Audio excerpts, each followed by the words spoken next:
All right. Good morning, everybody. Thanks for coming around again. I appreciate you.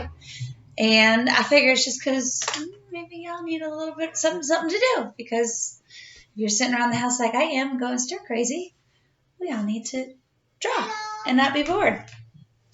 All right. So today, what we're going to do, this is going to be something geared more towards our upper grade students. I started doing this around 4th grade. Definitely a lot with 5th grade, and the kids really love this. It keeps them busy for quite some time, and you can just keep on going if you've got middle school students, if you've got high school students. Adults definitely do this. I sit and work on this with the kids. I'll grab my paper, join them at a table, and it allows me to not only relax while working on this project with them, but I can just sit and talk to them.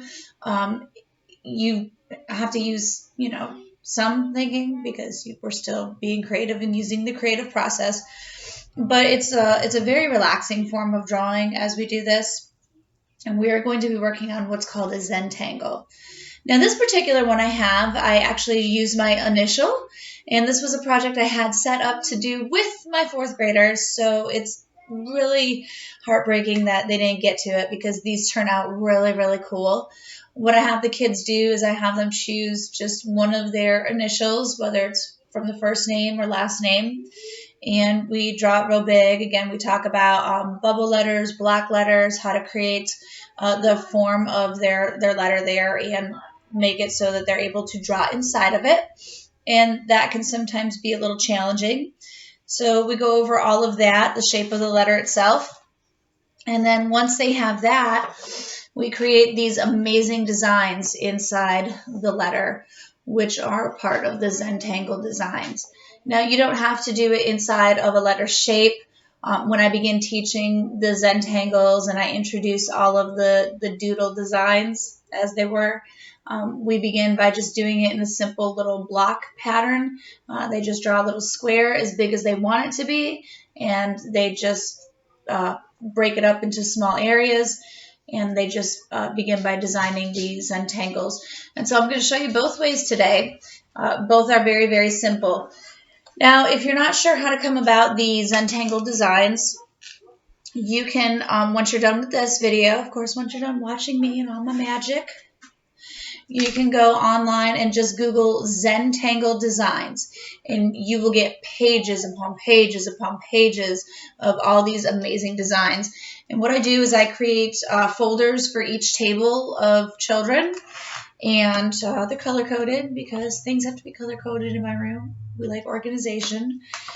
And I print all these pages out, and it allows the kids some visualization. The patterns can get quite detailed and intricate. And I tell the kids that, some of the patterns are going to be really difficult. So work on what you feel comfortable. Work on patterns that you're going to enjoy to your skill level. And then go forward and find one that's going to be maybe more challenging for you. Start to challenge yourself. Get out of the whole line, dot, especially now that you're 4th and 5th grade. And they do some just amazing stuff for me. So let's see how all of this comes together, shall we? First, I'm going to take a scrap piece of paper, and I'll show you how I begin the teaching of the zentangle designs. Like I said, I start with just a simple square, and so you can sit and do these. These are great to just keep you occupied and chill out at night. These are a lot of the designs you find in these adult coloring books.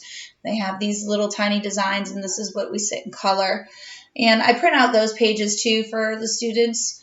When they're done, they have early finishers, and some of them really like those coloring pages because they're so finely detailed. It really is more relaxing for them than they understand. And during times like this, we need things like this. There's a lot of folks during all this madness and craziness who are just not doing as good as you think that they are. So I took my square and I just broke it into just a few lines. It can go any direction you want to. You can have as many lines as you want to. I used a pencil.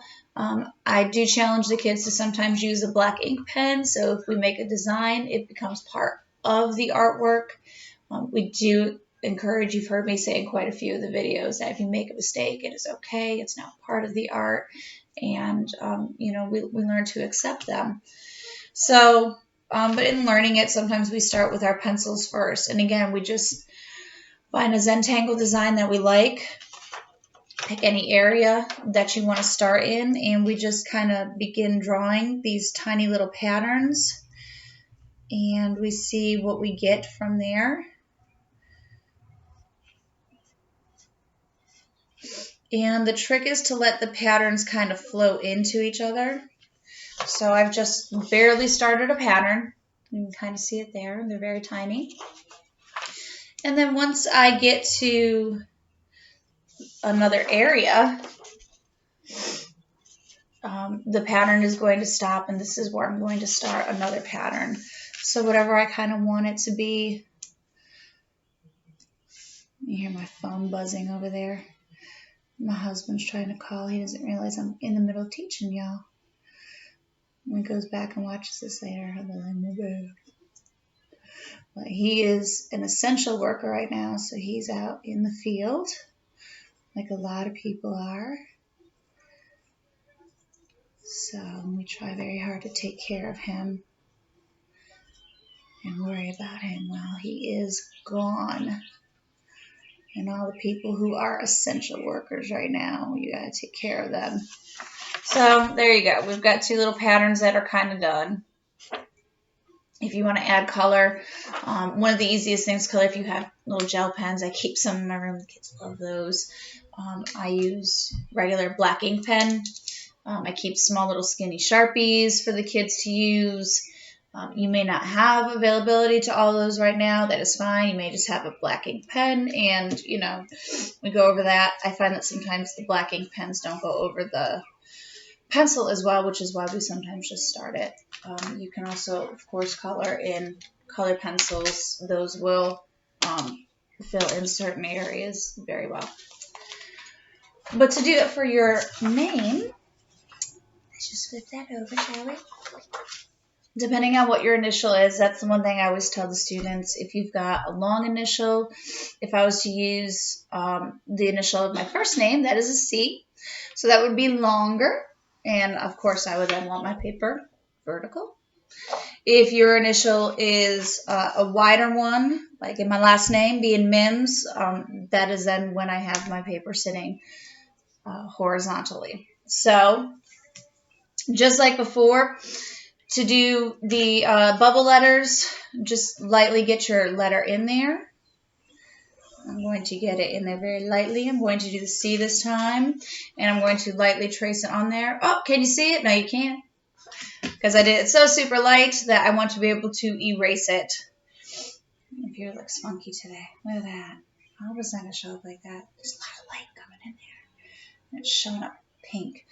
That's all right. Maybe I can bring some color to you. Sorry. Thanks for taking that journey, that sidestep with me. I'm going to go around. Pardon me.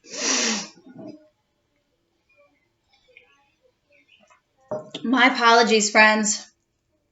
I'm going to take and go around my light letter. And I'm just going to encase it in a little bubble so that I have something to draw inside. Let's see here. There we go. There he is. And then, of course, you can just kind of break up the different areas. With it being a letter, you're not going to have as many funky spaces. But this looks like a little candy cane right now, doesn't he? But it won't be as candy cane-ish once you start adding those zentangle designs. And like I said, if you just go in and kind of Google zentangle designs, it'll give you lots of design ideas. Since I can't quite just send them to you through the computer, it won't work like I would want it to. I wish I could and just give you everything.